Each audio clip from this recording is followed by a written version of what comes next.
శ్రీ గురుభ్యో నమ. శ్రీ మహాగణాధిపతి నమ. శ్రీ మహాసరస్వత్యై నమ. ఓం శ్రీమాత్రే నమ. కుంభరాశి యొక్క పరిస్థితి చూసినట్టయితే కురదినామ సంవత్సరం అక్టోబర్ మాసంలో ధనిష్టా నక్షత్రం 3-4 పాదాలు, శతభిష నక్షత్రం 4 పాదాలు, పూర్వభాద్ర నక్షత్రం 1-2-3 పాదాలు ఈ కుంభరాశికి చెందినటువంటివి. ఈ కుంభరాశి వారికి ముఖ్యంగా చెప్పినట్లయితే శని వక్రగతి వల్ల కొంత రిలీఫ్ అనేది ఇదివరకు మనం పోయిన నెల కూడా చెప్పుకున్నాము. అలానే ఇప్పుడు కూడా ఇంకా నడుస్తూనే ఉంది. అలానే శని వక్రగమనం వల్ల 12వ స్థానంలో సంచారం జరుగుతూ ఉంది. కొంత శని అనుగ్రహం వీళ్ళకి కలుగుతుంది. అట్లాగే రాహు ద్వితీయ స్థానంలో సంచారము, గురు వక్రగతి వల్ల తృతీయ స్థాన సంచారము, అట్లే చతుర్థి యొక్క పంచమ స్థానంలో కుజ సంచారము, రవి అష్టమ స్థాన సంచారము, బుధుడు శుక్రుడు వీరు 10వ తారీఖు వరకు బుధుడు ఈ యొక్క 9వ రాశి, తర్వాత 10వ రాశిని శుక్రుడు, అలానే 11వ రాశి ఈ యొక్క 10వ రాశిలో సంచారం శుక్రబుధులు, కేతు వచ్చేసి 8వ స్థాన సంచారం. ఈ యొక్క గ్రహస్థితి చూసినట్టయితే ముఖ్యంగా కుంభరాశి వారికి ఏలినాటి శని ప్రభావం జరుగుతున్నా కూడా కొంత రిలీఫ్ అనేది ఏదైతే చెప్పామో అలానే జరుగుతుంది ఇంకా కూడా. కానీ గురుడు వక్రగతై 3వ స్థానంలో సంచారం వల్ల కొంత పట్టుదల అనేది సరళి అవకాశం ఉంటుంది. కానీ అయినా కానీ పట్టు సరళి విక్రమార్కుడిలాగా ముందరికెళ్ళడం మంచిది. అనూహ్య ప్రమాదాలు జరగదు. అసలు ఏదైతే ప్రమాదం జరగదు అనుకుంటామో అదే ప్రమాదాలు జరిగే అవకాశం ఉంటుంది. జాగ్రత్తగా ఉండడం మంచిది. అట్లాగే ద్వితీయ స్థానంలో రాహు ఉండడం ఎన్ని వ్యయ ప్రయాసాలకు వచ్చినా, శ్రమ కోర్చినా కష్టాలు తొలగిపోవటం లేదే అనే ఒకంత ఇబ్బందులు పాలైనా కూడా శుక్రబుధులు 10వ స్థాన సంచారం వల్ల అనుకూలమైన ఫలితాలు పొందుతారు. అట్లాగే ఈ యొక్క రవి ఏదైతే ఉన్నారో రవి అష్టమ స్థాన సంచారం వల్ల కొంత అనారోగ్యం ఏదైతే పొందుతున్నారో దాని నుంచి బయటపడే అవకాశం ఉంటుంది. మిమ్మల్ని అనేవారే మెచ్చుకునే అవకాశంగా ఈ యొక్క మాసం కొంతవరకు ఉపయోగపడే యుక్తంగా ఉంది.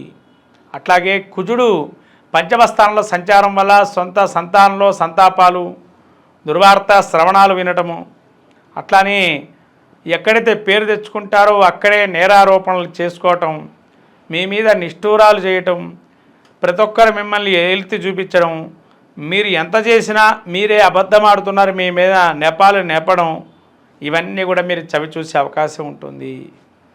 కాబట్టి ముఖ్యంగా ఈ నేరారోపణ చేసేటువంటి వారికి కాలం మనకు ఉంది అని ఉండి వాళ్ళు చెప్పినవి మళ్ళీ వాళ్ళకి అప్పచెప్పేటట్టు ఒక రోజు వస్తుందని ఆలోచన చేస్తూ ముందుకెళ్ళడం మంచిది.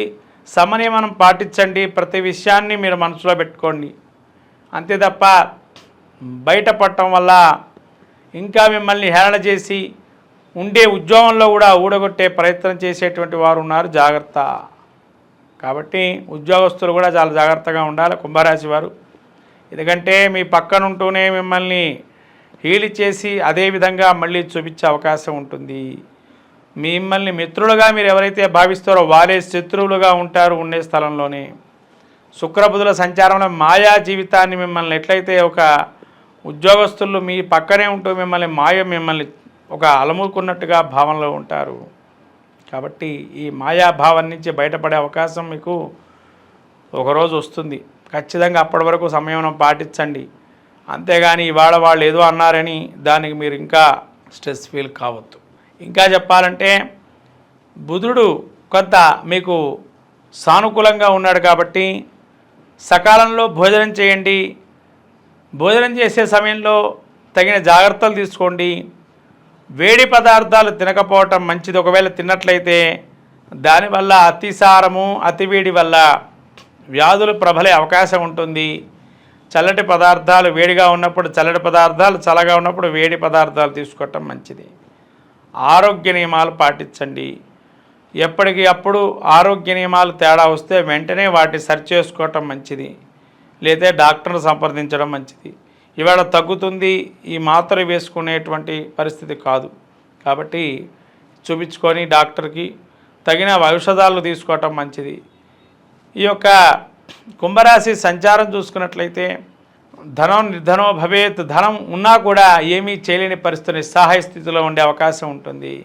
సొంత కుటుంబంలోనే మిమ్మల్ని ధనమున్న ధనహీనులుగా చూసే అవకాశం ఉంటుంది. అంటే అభిమానం అనేటువంటిది ఏదైతే ఉంటుందో కోల్పోయే అవకాశం ఉంటుంది మీ మీద. కాబట్టి ఇప్పుడు లేదు కదా, నన్ను అభిమానించటం లేదు కదా అనుకోవద్దు. సమయం వస్తుంది, మిమ్మల్ని అభిమానించే సమయం వచ్చినప్పుడు వాళ్ళే మీ దగ్గరకు వస్తారు. మీరు వెళ్ళి ఆయన దగ్గర కూర్చోక్కర్లే, వాళ్ళు ఎవరి దగ్గర కూడా. కాబట్టి చాలా ఆలోచన ధోరణితో ముందరకెళ్ళండి. మీరు కుటుంబంలో కానీ వృత్తి ఉద్యోగాల్లో మార్పులు చెందే అవకాశం ఏదైతే ఉందో, ఉద్యోగంలో మార్పులు వచ్చే అవకాశం ఉంటుంది, మారే అవకాశం ఉంటుంది. కాబట్టి కొత్త ఉద్యోగాలు వెతుక్కునే అవకాశం ఉంది, వెతుక్కోవచ్చు, ఇబ్బంది ఏం లేదు. నవంబర్ వరకు ఛాన్స్ ఉంది ఇంకా మీకు ఉద్యోగంలో మార్పులకి, కుంభరాశి వారికి. అట్లాగే సోదర వర్గం కూడా సహాయ సహకారాలు అందుతాయి. దానివల్ల కూడా మీకు ఉద్యోగంలో కొంత మెలకువలు అనేవి వస్తాయి. ఈ రాబోయేటువంటి దసరా నవరాత్రులలో కుంభరాశి వారు అద్భుత ఫలితాలు పొందటానికి కానీ, అమ్మవారికి అఖండ దీపంలో తైలాన్ని సమర్పించటం కానీ, నెయ్యిని సమర్పించడం కానీ చేస్తే మంచిది. అట్లాగే ఈ దసరా నవరాత్రులలో హోమాలు చేసుకునేటువంటి వారు ఎక్కడైనా మండపంలో కానీ దేవాలయంలో కానీ హోమాలు చేసుకుంటే తగిన నవధాన్యాలు మీరు ఇవ్వడానికి అవకాశం ఉంటే ఇవ్వండి. అట్లా నెయ్యిని కూడా హోమానికి ఇచ్చినట్లయితే మంచిది. తేనెను కూడా ఇవ్వడం మర్చిపోకండి.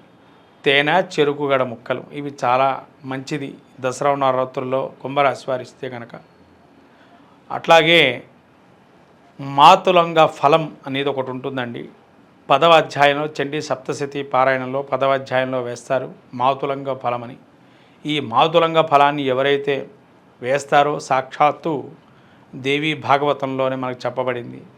మాతులంగ ఫలాన్ని ఎవరైతే విరివిగా ఎక్కువగా వేస్తారో శత్రునాశనం జరుగుతుంది అనేది.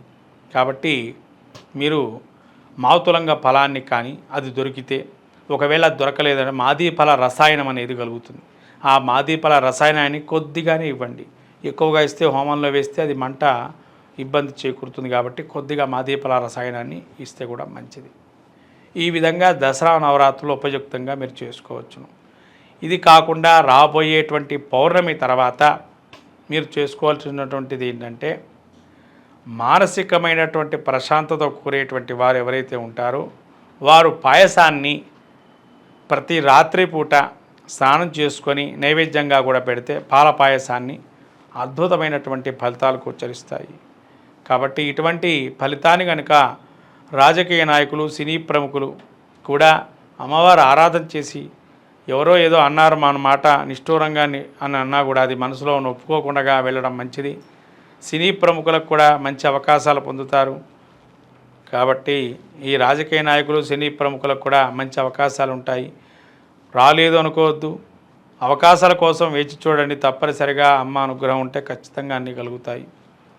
ఇంకా మేలైన ఫలితాలు పొందటానికి గోవుకి, గో మహాలక్ష్మికి మనకు బయట పేలపిండి కానీ అట్లానే బెల్లం కానీ చూర్ణం చేసేసి, లేదైనా మనకు పొట్టు శనగపప్పు దొరుకుతుంది, పొట్ట శనగల్ని బాగా మిశ్రమాన్ని పౌడర్ లాగా చేసి బెల్లాన్ని కలిపి ఆవుకి పెట్టినట్లయితే పొద్దున్నే అమ్మవారి అనుగ్రహం కూడా కలిగి మంచి ఫలితాలు గోచరిస్తాయి.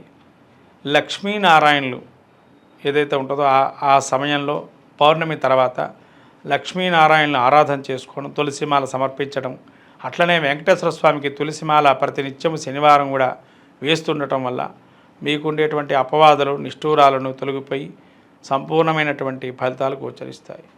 ఈ విధంగా పరిష్కార మార్గాలు చూసుకోవడంలో కుంభరాశి వారు అక్టోబర్ మాసం నుంచి బయటపడతారు ప్రతికూల వాతావరణం నుంచి. ఈ ఆశ్వీజ మాసంలో ముఖ్యంగా అందరూ కూడా దసరా నవరాత్రులు విరివిగా చేస్తుంటారు. శక్తికి అనుకూలంగా ఈ దసరా నవరాత్రులలో అందరూ కూడా ప్రత్యేకంగా చేసుకునేటువంటి అంశం ఏంటంటే కుంకుమార్చన అంటారు. అమ్మవారికి ఇష్టమైంది ఏంటయ్యా అంటే కుంకుమార్చన. ఒక్కొక్కరొకరు ఇష్టం కాబట్టి కుంకుమార్చన అనేది అమ్మవారికి ఇష్టంగా చేస్తారు. అలానే చీరలు కట్టడం, ప్రతి అమ్మవారికి ఒక రకమైన రంగు చీరలు కడుతూ ఉంటారు. ఈ ఆశ్వీజ మాసంలో ఈ 12 రాసుల్లో జన్మించినటువంటి వారందరూ కూడా రాబోయే అంటే జరుగుతున్నటువంటి ఆశ్వీజ మాసంలో అమ్మవారి అనుగ్రహం పొందటానికి కానీ ప్రతినిత్యం కూడా అమ్మవారికి మీ ఇంట్లో ముఖ్యంగా చందనాది తైలం కానీ లేదా జవ్వాది దొరుకుతుందండి మార్కెట్లో. ఈ జవ్వాదితో కానీ గంధాన్ని మిశ్రమాన్ని చేసి అమ్మవారికి పెట్టినా కూడా మంచి ఫలితాలు గోచరిస్తాయి. అమ్మవారికి ఇష్టం ఉంది ఏంటంటే తాంబూరతపూరిత, మనకు లలితా సహస్రనామంలో అనేక నామాలు ఉన్నాయి. అమ్మవారికి తాంబూలం అంటే సౌందర్య లహరిలో కూడా మనకేం చెప్పారు అంటే అమ్మవారి నాలుక ఎర్రగా ఆ తాంబూల చరణమరణం చేసుకుంటే ఎట్లా ఉంటుందో తాంబూల చరణమరణం, ఆ తాంబూలాన్ని అమ్మవారికి మనం పెట్టాలి అన్నారు. ఇక్కడ ఉపవాస దీక్షగా ఎవరైతే ఉంటారో తాంబూలాన్ని గనక సమర్పణ చేస్తే అమ్మవారికి చాలా మంచిదైనటువంటి అద్భుతాలు మనకు గోచరిస్తాయి. సౌందర్య లహరిలో కూడా చెప్పబడింది కాబట్టి సౌందర్యాలలో చెప్పబడింది కాబట్టి సుగంధ ద్రవ్యాలు ఉంటాయమ్మ అమ్మవారికి పెట్టేటువంటి సుగంధ జాజికాయ, జాపత్రి, ఇలాచి, లవంగం, పచ్చకర్పూరం, యాలక్కాయలు ఇవన్నీ మిశ్రమంగా పౌడర్ చేసి దానిలో చిన్న ఒక్క కట్ చేసుకొని ఒక్క కూడా పెట్టేసి తాంబూలానికి ఒక లవంగాన్ని కూడా పెట్టి అమ్మవారికి ఇది కనుక సమర్పణ చేస్తే అమ్మవారి శీఘ్రగతిన ఫలితాన్ని ఇస్తుంది అని చెప్పి మనకు దేవి భాగవతం కానీ సౌందర్య లహరిలో కానీ చెప్పబడుతుంది. అట్లాగే లలితా సహస్రనామంలో కూడా అమ్మవారికి ఇష్టమైంది బెల్ల పాయసంగా చెప్పబడింది. దుర్గాదేవికి బెల్ల పాయసాన్ని ప్రతినిత్యం కూడా అమ్మవారికి పెట్టడం వల్ల ద్వాదశ రాశులు అద్భుతమైనటువంటి ఫలితాన్ని పొందుతారు. ఈ ఆశ్వయుజ మాసంలో రాబోయేటువంటి పౌర్ణిమ కూడా చాలా విశేషంగా అశ్విన్య దేవతలకు సంబంధించినటువంటిది. అంటే రాజవైద్యులని పిలుస్తుంటారు వీరిని.